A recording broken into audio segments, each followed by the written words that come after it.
मानस के सभी भक्तों को मेरा प्रणाम। आज की कथा रामचरितमानस के 7वें सोपान 7वें सोपान उत्तरकांड के दोहा नंबर 120 से पुनः कथा प्रारंभ करने जा रहे हैं। श्रद्धालुजन कथा का ध्यान से श्रवण करें। ब्रह्म पयो निधि मंदर ज्ञान संत सूर्याहि कथा सुधा मथि काढ़हि भगति मधुरता जाय सियापति राम जय जय राम।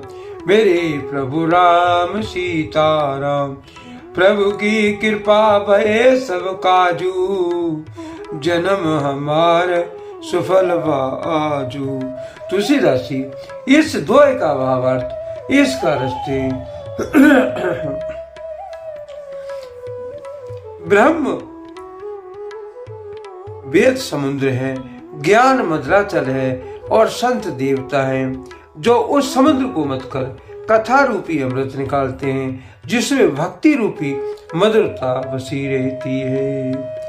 विरत चर्म अस ज्ञान मद लोभ मोह रिपुमार जय पाए सो हरि भगति देख खगेश विचार। वैराग्य रूपी ढाल से अपने को बचाते हुए और ज्ञान रूपी तलवार से मद लोभ और मोह रूपी बैरियों को मारकर जो विजय प्राप्त करती है वह हरि भक्ति ही है। हे पतिराज इसे विचार कर देखिए। पुण्य सप्रेम बोले खगराऊ जो कृपाल मोए ऊपर भाऊ नाथ मोहि निज सेवक जानी सप्त प्रसन्न मम कहो बखानी। पछीराज गरुड़ जी फिर प्रेम सहित बोले, हे कृपालु यदि मुझ पर आपका प्रेम है तो हे नाथ मुझे अपना सेवक जानकर मेरे सातों प्रश्नों के उत्तर बखान कर कहिए।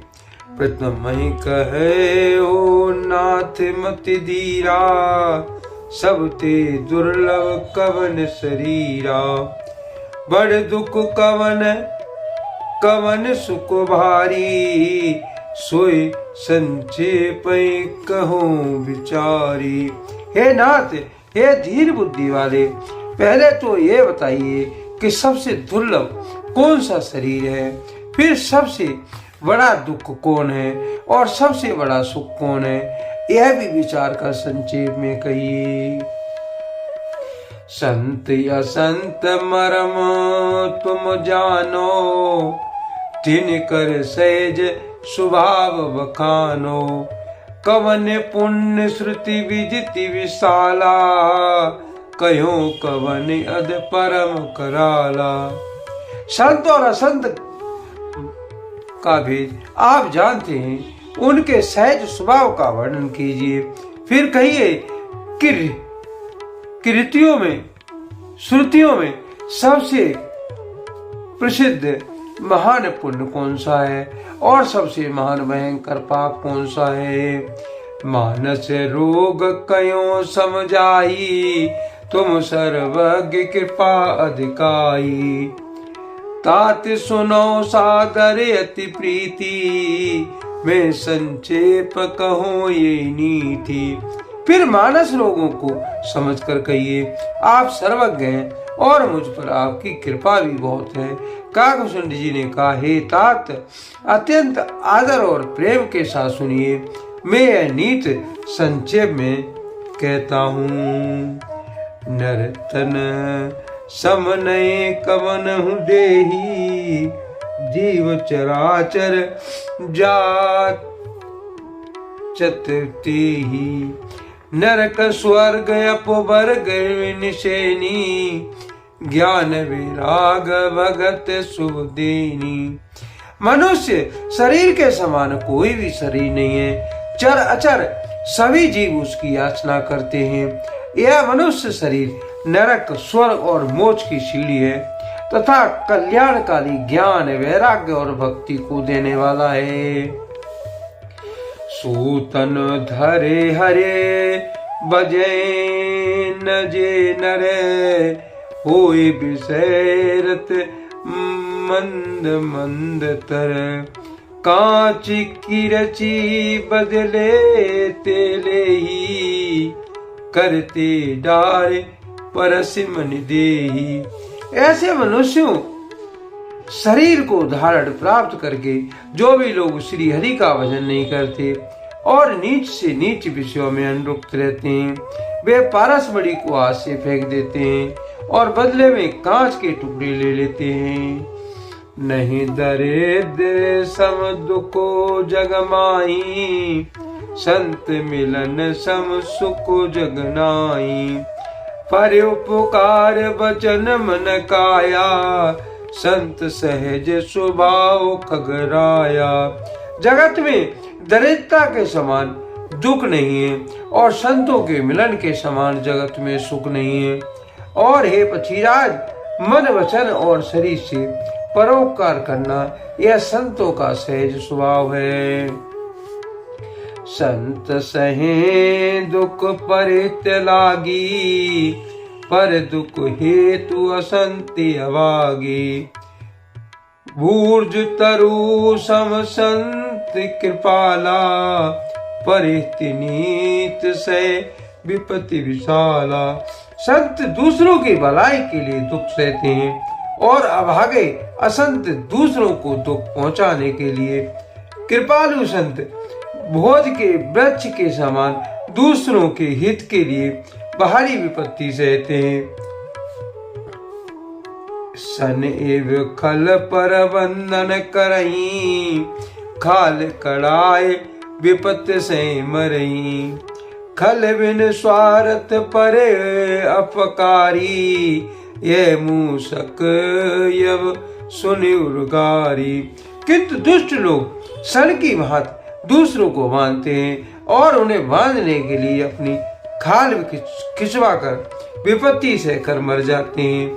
हे सर्वों के शत्रु गुरु जी सुनिए, दुष्ट बिना किसी स्वार्थ के सांप और चूहे के समान अकारण ही दूसरों का उपकार करते हैं। पर संपदा विनाश न साही, जिम ससे हति हिम उपले विलाही। दुष्ट उदय जग आरती हेतु, जथा प्रसिद्ध अदम ग्रह केतु।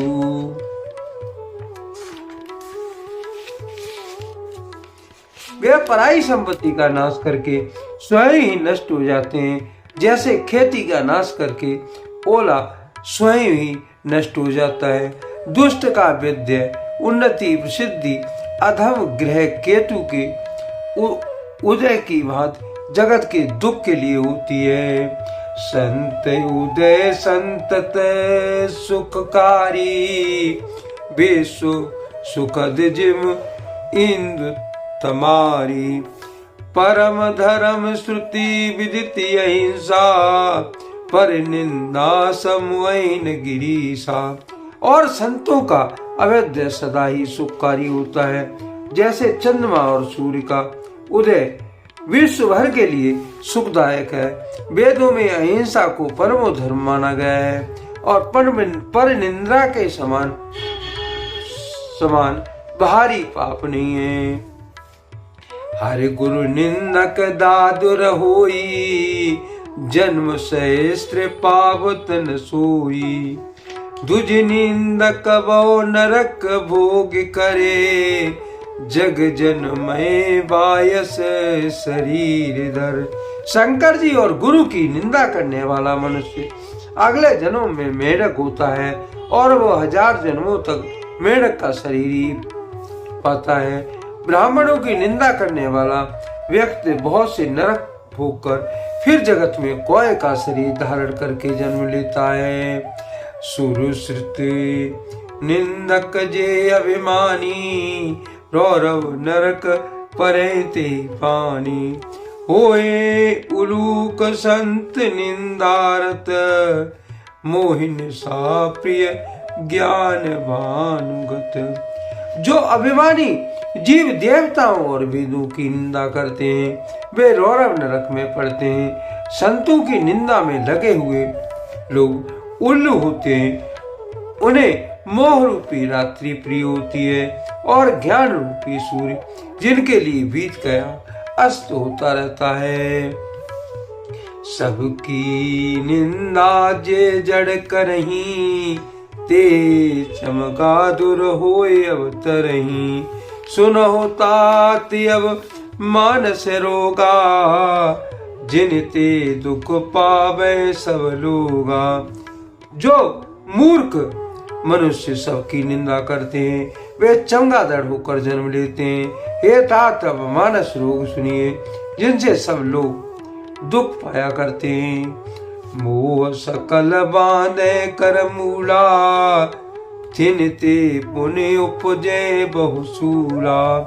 काम बात कप लोभ पारा, क्रोध पेत नित छाती जारा।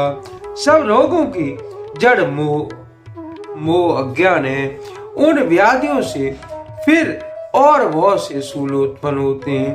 काम बात है, लोभ अपार बढ़ा हुआ कफ है, और क्रोध पित्त है जो सदा छाती चलाता रहता है। प्रीति करे जो तीनों भाई, उपजे सन्निपात दुखदाई। विषय मनोरथ दुर्गम नाना, ते सब सूल नाम को जाना। यदि कहीं ये तीनों भाई बात पित्त और कफ प्रीति कर लें, मिल जाएं, तो दुखदायक सन्निपात रोग उत्पन्न होता है।